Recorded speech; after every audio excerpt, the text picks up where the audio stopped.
আসসালামু আলাইকুম প্রিয় শিক্ষার্থীরা, কেমন আছো? আজকে এই অক্ষরে কবিতাটি ব্যাখ্যা করব।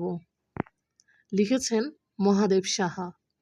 ভিডিওটি ভালো লেগে থাকলে অবশ্যই চ্যানেলটি সাবস্ক্রাইব করবে।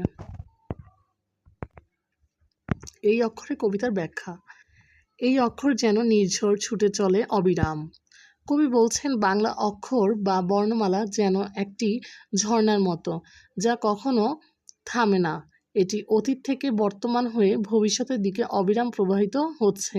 বাংলা ভাষা আমাদের পূর্বপুরুষদের কাছ থেকে শুরু হয়ে আমাদের মাধ্যমে আগামী প্রজন্মের দিকে এগিয়ে যাচ্ছে। যেন কিছু তারা দিচ্ছে পাহারা, আকাশেতে লিখে নাম। বাংলা অক্ষরগুলো যেন আকাশের তারার মতো জ্বলজ্বল করছে। এগুলো আমাদের পাহারা দিচ্ছে এবং আমাদের ইতিহাস ও সংগ্রামের কথা মনে করিয়ে দিচ্ছে।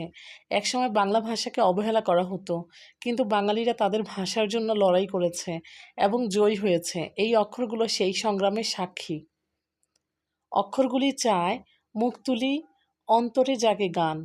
বাংলা অক্ষরগুলো যেন মুখ তুলে আমাদের দিকে তাকায় এবং আমাদের মনে গান জাগিয়ে তোলে।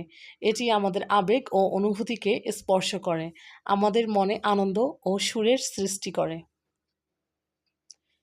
শিখি তার কাছে অজানা যা আছে, আনন্দে ভরে প্রাণ। বাংলা অক্ষরের মাধ্যমে আমরা নতুন নতুন জিনিস শিখি। এটি আমাদের অজানা বিষয়গুলো জানার সুযোগ দেয় এবং আমাদের প্রাণকে আনন্দে ভরিয়ে তোলে। এই অক্ষরে মাকে মনে পড়ে, মনে হয় যায় নদী। কবি বলছেন বাংলা অক্ষর দেখলে তার মায়ের কথা মনে পড়ে, কারণ মায়ের কাছ থেকেই আমরা প্রথম বাংলা ভাষা শিখি। এই স্মৃতি তার মনকে নদীর মতো প্রবাহিত করে, আবেগে ভরিয়ে তোলে। আর কিছু তাই পাই বা না পাই, চিঠিখানা পাই।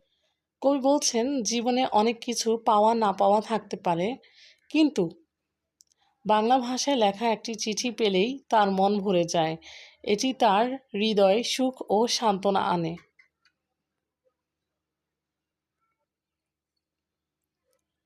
সেই উপমায় মন ভরে যায়, দেখি অপরূপ ছবি।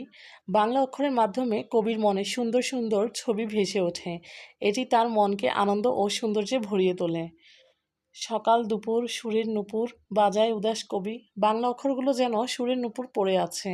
সকাল দুপুর সন্ধ্যা সব সময় এই অক্ষরগুলো কবির মনে গান বাজায় এবং তাকে স্বপ্ন দেখায়। এই অক্ষরে ডাক নাম ধরে ডাক দেয় বুঝি কেউ। কবি বলছেন বাংলা অক্ষরগুলো যেন তাকে নাম ধরে ডাকে। এটি তার মনে রূপকথা ও স্বপ্নের জগৎ তৈরি করে।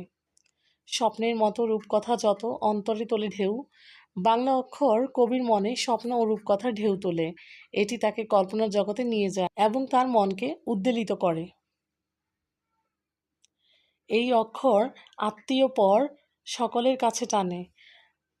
বাংলা অক্ষর শুধু কবির নিজের নয়, এটি সব বাঙালির। এটি আপন পর সবাইকে একসাথে বেঁধে রাখে এবং সবাইকে কাছে টানে। এই প্রিয় ভাষা বুকে দেয় আশা, বিমোহিত করে গানে। বাংলা ভাষা কবির প্রিয় ভাষা। এটি তার বুকে আশা জাগায় এবং গানের মাধ্যমে তাকে মুগ্ধ করে। এই অক্ষরে কঠিন পাথরে শিলালিপি লেখা হয়। বাংলা অক্ষর দিয়ে শিলালিপি লেখা হয়, যা দীর্ঘস্থায়ী ও ঐতিহাসিক গুরুত্ব বহন করে। এটি আমাদের ইতিহাস ও সংস্কৃতির সাক্ষী। এই ভাষা দিয়ে গান লিখে নিয়ে যুদ্ধ করেছি জয়। কবি বলছেন বাংলা ভাষার মাধ্যমেই আমরা মুক্তিযুদ্ধে অনুপ্রেরণা পেয়েছি। এটি আমাদের সংগ্রাম ও বিজয়ের হাতিয়ার। বাংলা ভাষার জন্যই আমরা আমাদের স্বাধীনতা অর্জন করেছি।